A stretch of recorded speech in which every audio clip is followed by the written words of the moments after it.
Harvest time na tayo mga ka-farming. Kita nyo naman po ang ating mga tanim na sili. Namumukadkad na po ang mga hinog. Yan. Nung nakaraan nakapag-harvest tayo dito, naka 3 kilo. Ito naman po yung second harvest na po natin. Kasi ini po yung unang-una. Ngayon po, ang dami na po nito. Yan, ang dami na po niyan. Namumula na po.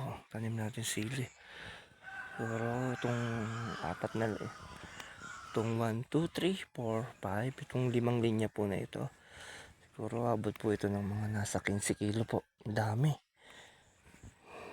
Bukod pa po dun sa kabila, mag-harvest pa rin po tayo. Siguro abot po tayo ng mga hanggang 30 kilo po nitong araw na ito.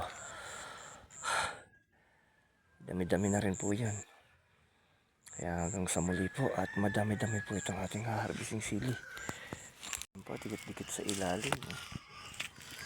Ang dami.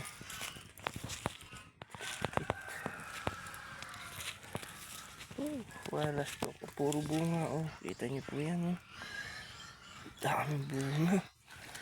Oh, pag hinabi niyo, pulang-pula. Masasakli ang sanga na ito. Daming bunga. Kaya hanggang sa muli po, mga ka-farming, yan po muna at mag-harvest na po tayo.